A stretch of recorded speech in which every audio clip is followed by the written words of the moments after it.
Greetings, my fellow freedom-loving sovereign thinkers. Thank you for tuning in to LO3 Podcast. My name is Craig, transmitting from the beautiful swampy mangroves of South Florida. And today's date is Monday, December 14th, 2020. Yeah, there's like the electoral college votes are supposed to be done.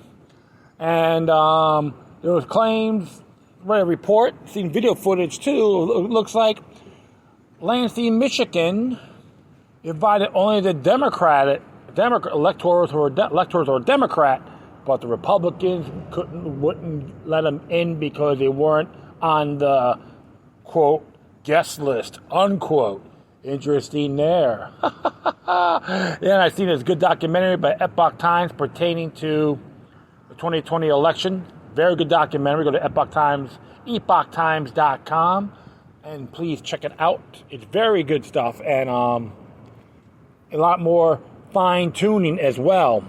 And, of course, looks like the Australian and the Daily Mail, looks like they've been exposing, they got reports about multiple individuals that are representing the Communist Chinese Party, being infiltrated all over the world, consulates, infrastructure, etc.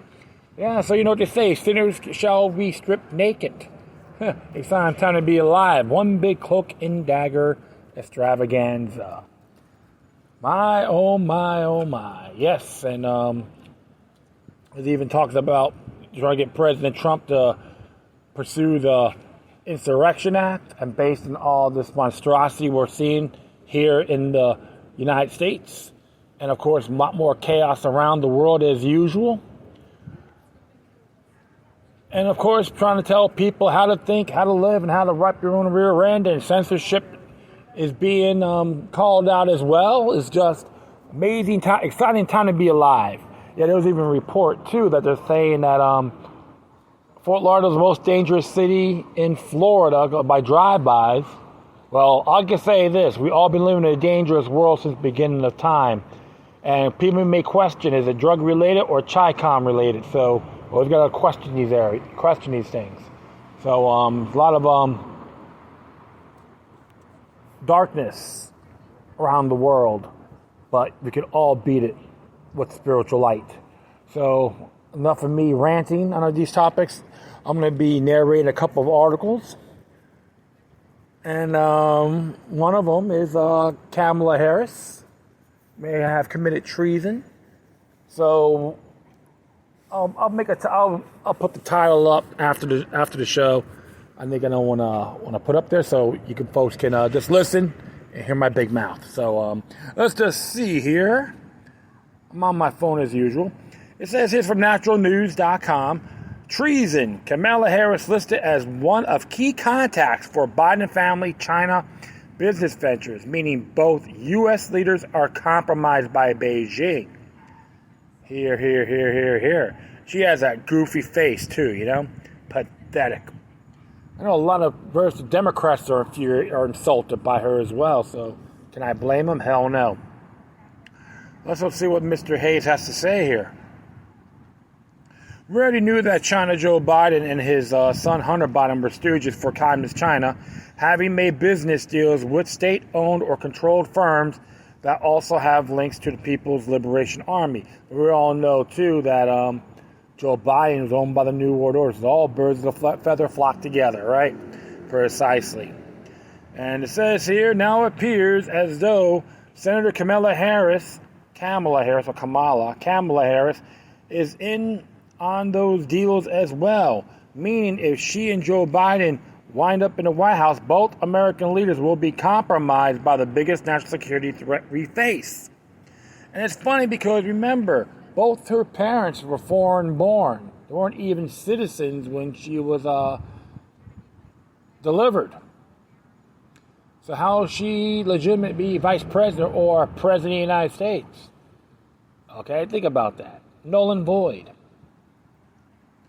Fox News has the exclusive. A list of key domestic contacts for a joint venture involving Jim and Hunter Biden and now bankrupt CEFC China Energy Company included former Vice President Joe Biden, current running mate, Senator Kamala Harris, among other prominent Democrats, Fox News has learned. An email exclusively by Fox News with the subject line, Phase 1 Domestic Contacts Projects, and dated May 15, 2017. Biden's brother Jim Biden shared a list of key domestic contacts for Phase 1 target projects.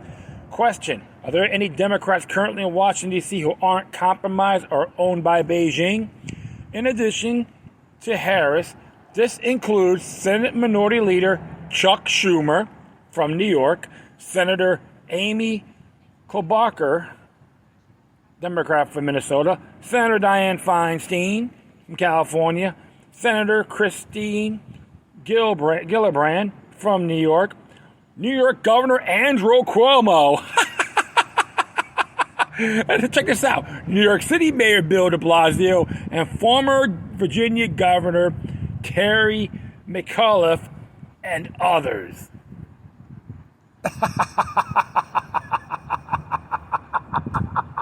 Very interesting indeed, folks. Look at that. Ain't that amazing? That's why all these pissants were going after President Trump, saying he's unfit, worst president ever.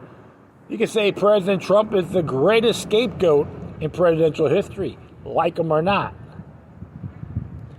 And all those other clowns proves one thing. They're very corrupt. And I knew that for a very long time. It's so obvious, but has more clarity now. Let's see if they get out of this bag of manure, right? So I'll continue on here.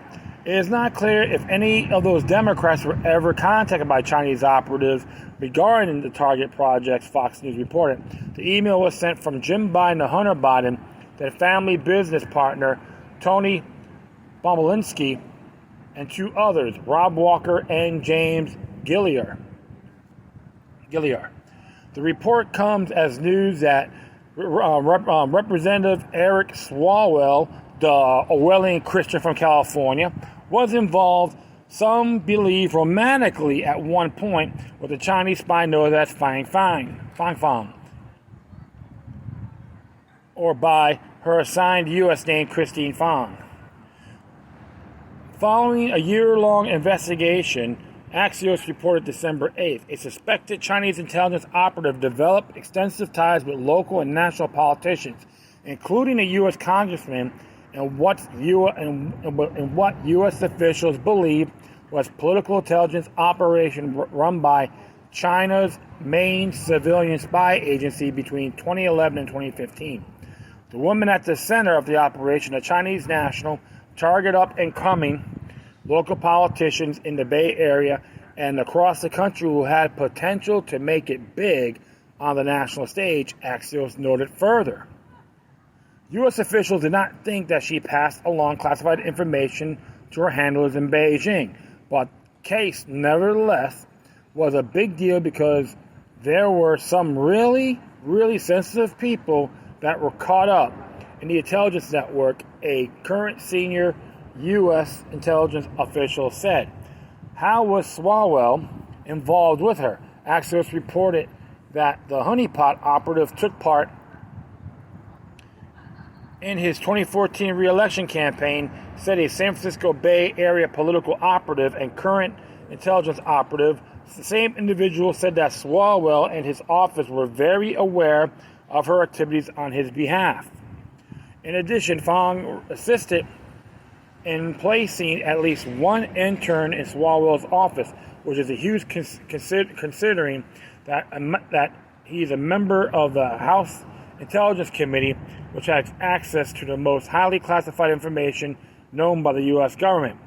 A current senior intelligence official said that Fang wasn't alone. She was just one of lots of agents, the officials told Axios.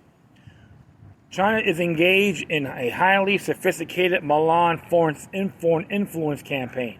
FBI Director Chris Wray said in July 2020 speech, Beijing's efforts include subversive, undeclared criminal or coercive attempts to sway our government's policies, distort our country's public discourse, and undermine confidence in our democratic processes and values, he added. And now it looks like Beijing's going to have a president and vice president on a list of compromised U.S. politicians too. If you have been holding off buying an extra firearm and ammo and training with it, maybe now is a great time to pull the trigger, so to speak. And you could go more on here on nationalsecurity.news. And of course, there's sources here as well. Fox News, Axios, and News Target, which is a part of Mike Adams' network, along with Natural News. Wow, so the pot keeps thickening, right? It keeps thickening and boiling and steaming and all that. Like I said, my friends, everyone's running around with no clothes. Hey, all you gotta do is look at their track record. Huey and Dewey, Biden-Harris. Huey and Dewey. Look at their track record and come back and talk to me about it. I never supported them. I never gave two craps about them. If they're involved in treason, let justice prevail through due process. That's all I have to say about this. And anyone else that's involved in this list. Hope it's not the case, but there are a bunch of crackpots in there that are liberty-hating scumbags. And I say that out of love. All right, I'm going to do one more here. It's by John Pilger. It's pretty interesting, too. I was like looking at his... I got this from Consortium, so I went to the actual link. And it's very good stuff. And right now, it's mainly about... Okay, well, there you go. Hold on here. Okay, perfect. Oops, sorry about that. If you hear rumbling, I'm on my phone. And that's what Mr. Pilger has to say. The most lethal virus is not COVID. It is war. John Pilger describes the invisible weapon of past and current wars and the threat of nuclear war under cover of the COVID pandemic. This is propaganda aided by censorship by omission. And of course, he has a film, The War You Don't See. Check it out. Britain's Armed Services Memorial is a silent, haunting place set in the rural beauty of Staffordshire,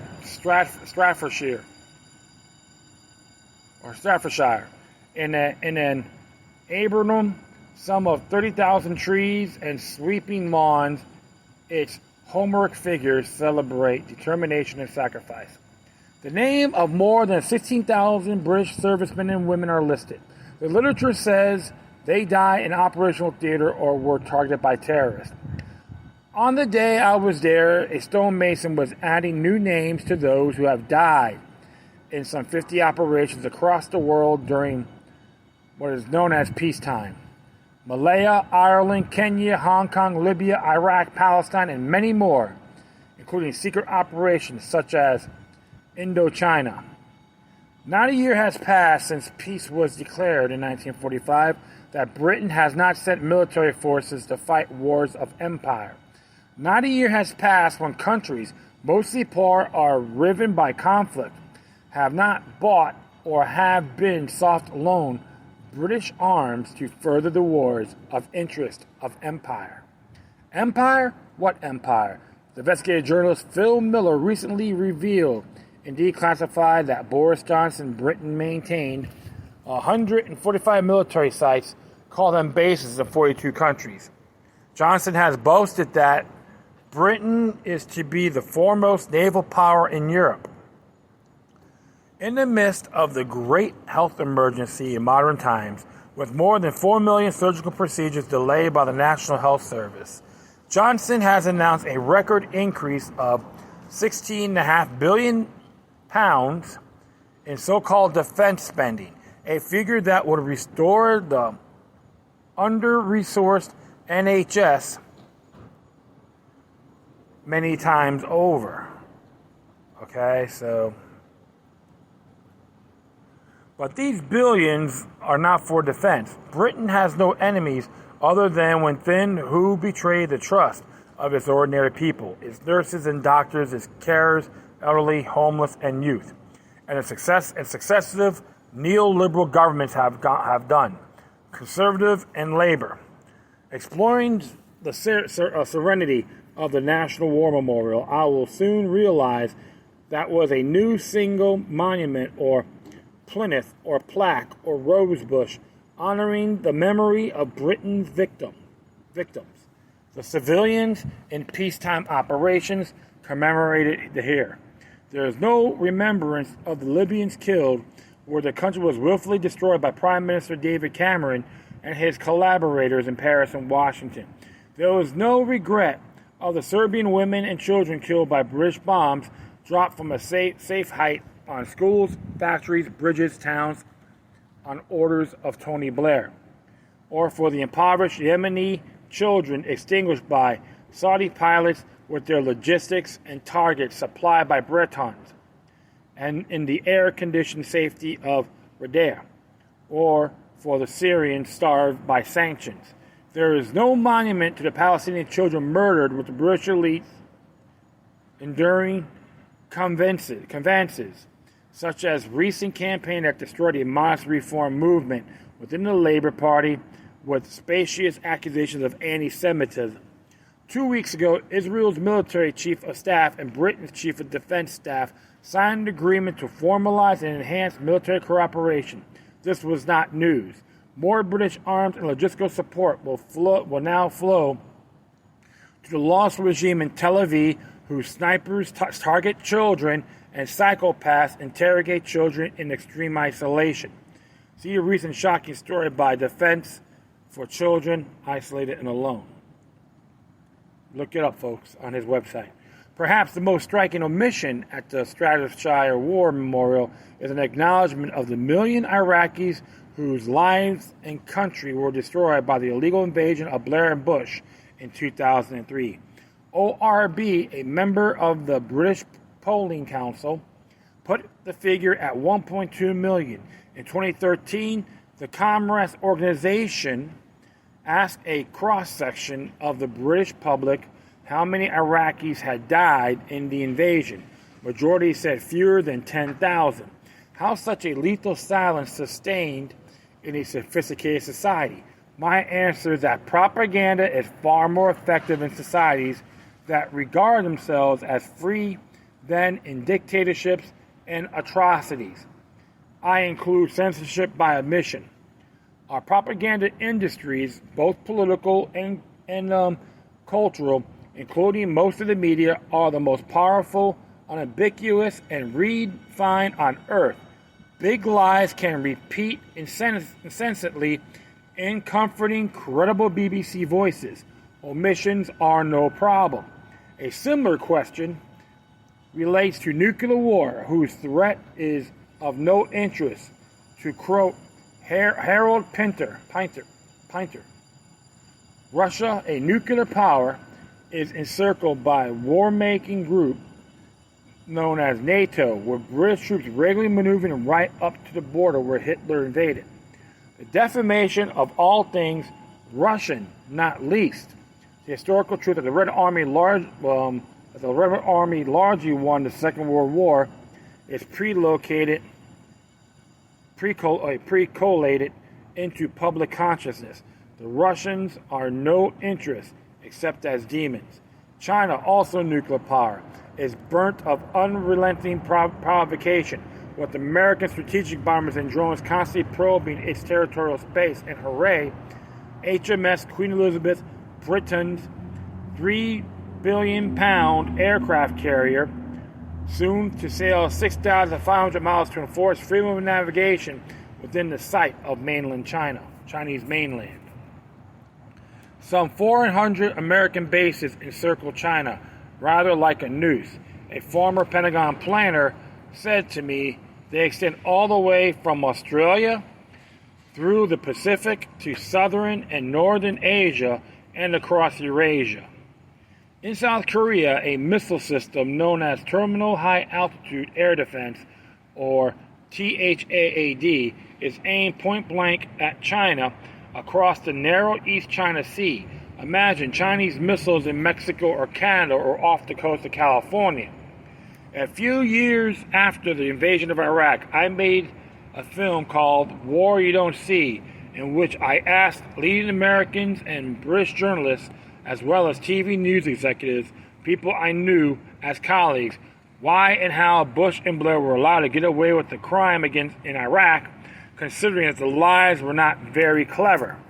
You could thank the people in Congress as well in the United States for supporting it, including James Carey. Okay, those are the facts. And no one too, Joe Biden. Okay, just give you those facts, folks. Their response surprised me how they said that as the journalists and broadcasters, especially in the U.S., challenged the claims of the U.S. House and Downing Street, investigated and exposed the lies instead of amplifying and echoing them. The invasion of Iraq in 2003 probably would not have happened. Countless people would be alive today. 4 million refugees would not have fled. The grisly ISIS, a product of the Blair-Bush invasion, might not have been conceived. David Rose, then with the London Observer, would support the invasion, described the pack of lies fed to me by a fairly sophisticated disinformation campaign. Raghi Alma, then BBC's Man in Iraq, told me we failed to press the most uncomfortable buttons hard enough. Interesting there, right? Always got to look at these things, folks. Keo Bono, who benefits? Dan Rather, the CBS anchorman, agreed, as did many others. I admire these journalists who broke the silence, but they are honorable exceptions. Today, the war drums have new and highly enthusiastic beaters in Britain, America, and the West. Take your pick among the legion of Russia and China bashers and promoters of fiction, such as Russiagate. My personal Oscar goes to Peter Harcher of the Sydney Morning Herald, whose unrelentingly rousing drivel about the extensive threat of China, Russia, mostly China, was illustrated by smiling Scott Morrison, the PR man who was Australia's Prime Minister dressed like Churchill, V for Victory sign, and all not since the 1930s. The pair of them intoned ad nauseum. COVID has provided cover for this pandemic of propaganda. In July, Morrison took his cue from Trump and announced that Australia, which has no enemies, would spend $270 billion on provoking one, including missiles that could reach China. That China's purchase of Australia's minerals and agriculture effectively underwrote the Australians' economy was of no interest to the government in Canberra. The Australian media cheered almost as one delivering a shower of abuse of China. Thousands of Chinese students who had guaranteed the gross salaries of Australian vice chancellors were advised by the government to go elsewhere. Chinese Australians were badmouthed and delivery men were assaulted. Colonial racism is never hard to revive. Some years ago, I interviewed the former head of the CIA in Latin America, Duane Claridge. In a few refreshingly honest words, he summed up Western foreign policy is as it is ordained and directed by Washington. The superpower, he said, could do what it wanted, where it wanted, whenever its strategic interests dictated. His words, get used to it, world. I have reported a number of wars. I have seen the remains of children and women and the elderly bombed and burnt to death. Their villages laid to waste, their petrified trees festooned with human parts and much else. Perhaps this is why I reserve specific contempt for those who promote the crime of rapturous war, who beckon it with bad faith and profanities. Having never experienced it themselves, the monopoly must be broken.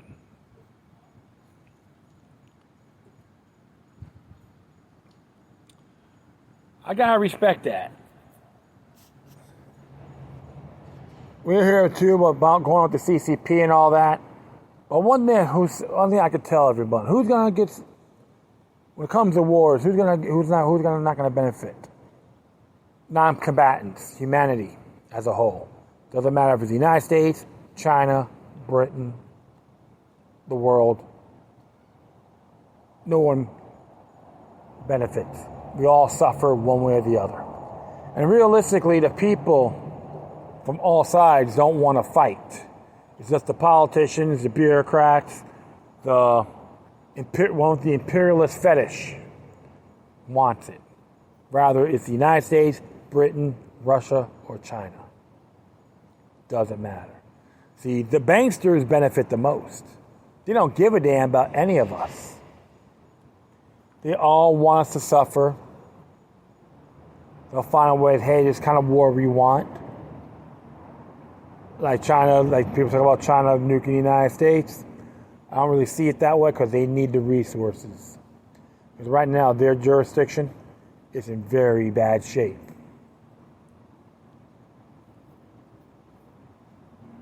Government is the most dangerous institution in history. All you gotta do is do a little homework. You can start from the 20th century alone and go further back. You'd be surprised what these two-legged parasites have done to the world. The world is standing on blood, and it needs to stop.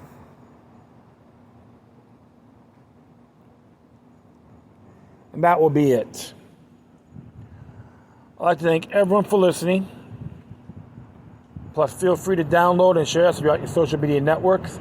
If you have any questions, comments, or something that's interesting you want to check out, whatever you do, please send your correspondence to Decorum. Furthermore, if you have any questions, I already said questions. If you want to contact me, you can hit me at LokiLuck3@gmail.com or LokiLuck03 at protonmail.com. If you want to donate to these sites, that'd be great. Even John Pillager, do it. And if you want to send me some contributions, get me at paypal.me/LokiLuck3. Once again, thank you for your time. Plus, always remember that demoniac resistance is healthy for the soul and can liberate humanity. Until next time, take care of yourselves. Keep on spreading love, and may your guardian spirits be with you.